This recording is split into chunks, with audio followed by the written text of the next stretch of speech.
sebaik-baik waktu engkau, seabdal-abdal waktu engkau, sepaling dekat waktu engkau itu kepada Allah, waktu di mana engkau bisa menyaksikan kefakiran diri engkau itu kepada Allah dan terkayanya Allah daripada engkau. Itu waktu yang paling mulia. Nah, waktu yang paling abdal, waktu yang paling baik yang ada pada kita.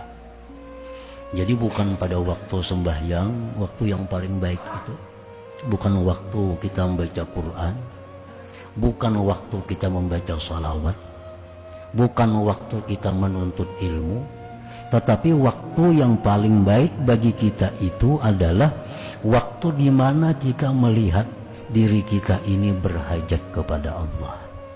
Waktu di mana kita melihat, menyaksikan, merasakan bahwa kita ini perlu berhajat kepada Allah dan Allah itu kada perlu kepada kita.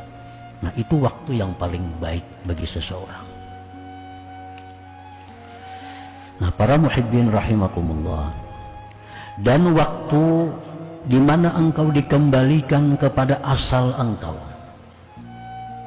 dengan bahwa engkau menjadi fakir yang dulunya kaya, au marita atau engkau sakit yang dulunya sihat, au uhinta atau engkau dihinakan dulunya dimuliakan, maka engkau menyaksikan pada waktu itu kehinaan engkau dan kemuliaan Allah Subhanahu wa ta'ala. Nah, jadi ini waktu yang paling dekat kita kepada Allah, waktu itu. Para muhibbin rahimakumullah. Jadi di sini ada dua. Ada orang yang dengan senang hati, tanpa disuruh, tanpa dipaksa, tetapi dia merasa bahwa dirinya itu adalah hina. Tanpa dipaksa, tanpa disuruh, dia merasa dirinya itu sangat berhajat kepada Allah.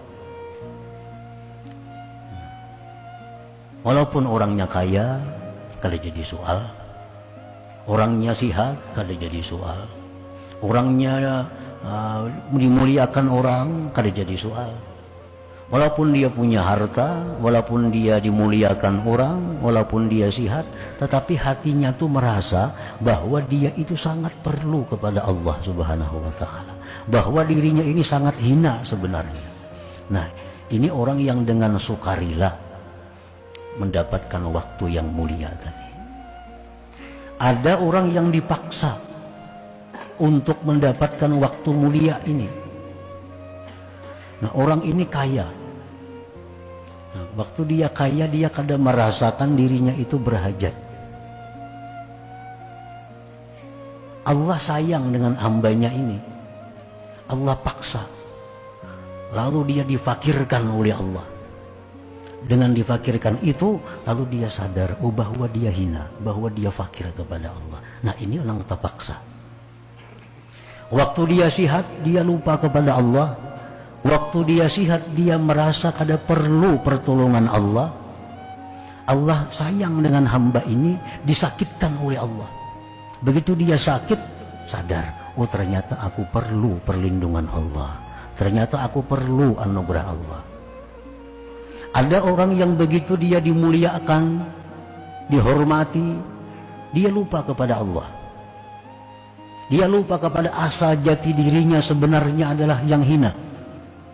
Nah, Allah sayang kepada dia, Allah hinakan orang ini. Maka dia jadi terhina di tengah-tengah manusia. Lalu dia sadar, ternyata aku sangat hina. Ternyata aku ini sangat butuh kepada Allah. Nah, ini orang yang secara terpaksa untuk kembali kepada asalnya. Nah, para muhibbin rahimakumullah. Jadi Allah Subhanahu wa ta'ala ada dua jenis mempunyai kekasihnya. Ada kekasih Allah yang dengan senang hatinya, dengan rela hatinya mengakui kefakirannya kepada Allah.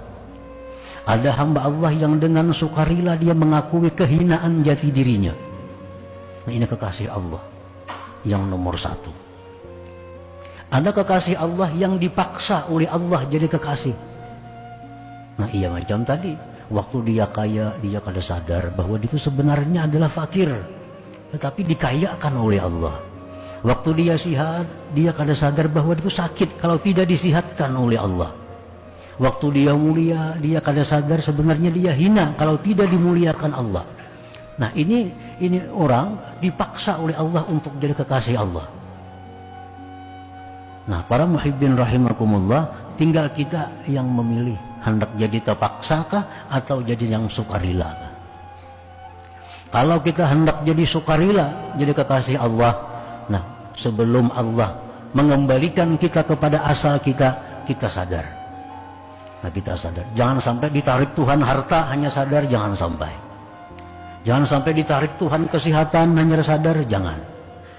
Jangan sampai ditarik Tuhan kemuliaan hanya sadar, jangan. Tapi di waktu kita kaya, di waktu sihat, di waktu mulia, kita sadar jati diri kita adalah sebenarnya hina. Sebenarnya adalah perlu kepada Allah Subhanahu wa ta'ala. Nah, para muhibbin rahimakumullah, jadi itulah waktu yang paling dekat diri kita kepada Allah pada waktu itu.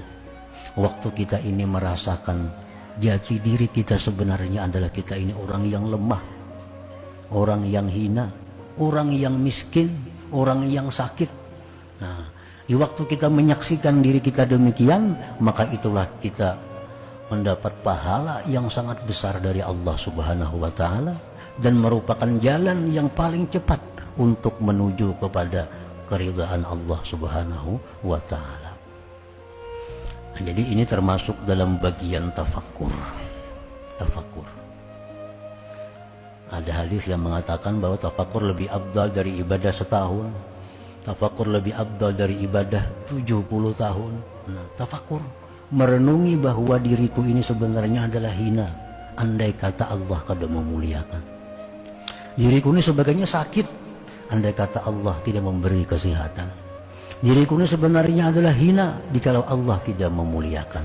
Nah, tafakkur seperti itu paling berharga, paling dekat kita kepada Allah Subhanahu wa ta'ala. Nah, para muhibbin rahimakumullah, jadi waktu yang paling abdah itu bukan waktu sembahyang, bukan waktu sujud, bukan waktu salawat, kada.